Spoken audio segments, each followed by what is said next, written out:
Hi, my name is Mary Beth Combs, and today I'm going to be doing a PowerPoint presentation on armed robbers in action.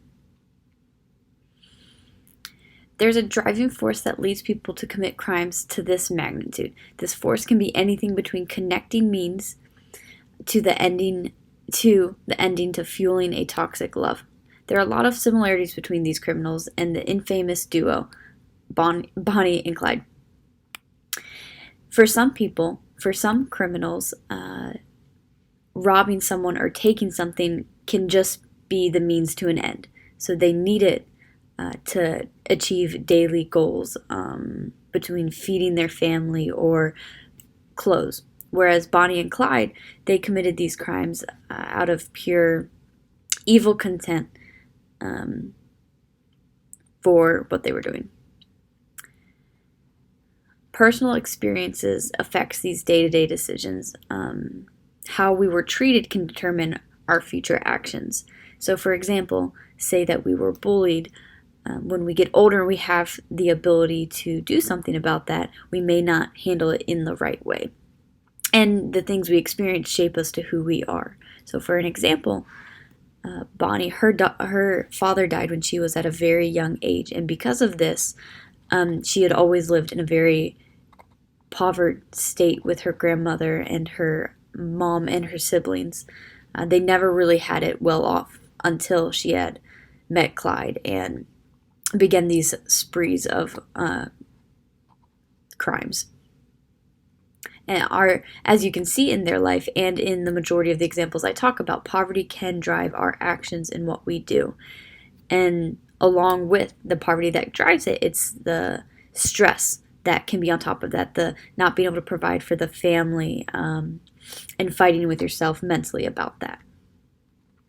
Now, above history, there has to be a motive.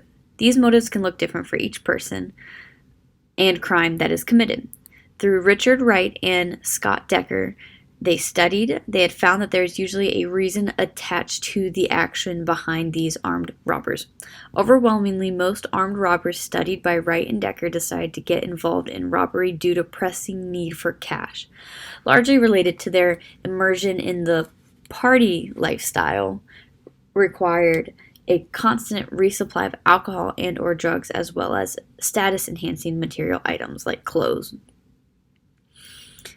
Another thing that can fuel someone to commit these armed robberies, something else that's going on in their mind, is the street culture and the code of the street.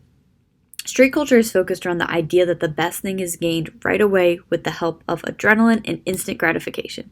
Street culture and the code of the street are very similar in theory.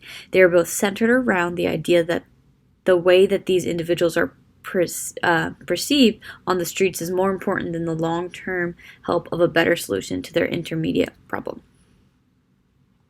Another thing that plays a really big role in this is mental health. For example, we can just look straight into Bonnie and Clyde. They were missing such a high level capacity of remorse that even if there wasn't a specific mental illness that they were struggling with, there was something wrong going on up here that caused them to not care about all the people they had harmed in the process. Criminals who are willing to act in an armed robbery choose to block out the reality of the possible consequences. And as they go through this and they decide that they're going to commit one of these crimes, the next thing they have to do is they have to pick a target. And an offender had expressed that they will openly choose victims that they are already involved in the crime world. These people are less likely to ever contact the police because they already know of their own wrongdoings. These victims guilt themselves into believing that it is better to deal with their loss and stay quiet than face their actions and own up to everything. And something I didn't write down specifically in this PowerPoint, but is in my paper, is that this can be a dangerous target because they never know who exactly they could be stealing from. Or if they know they're stealing from someone like a drug dealer, that they could face some serious consequences.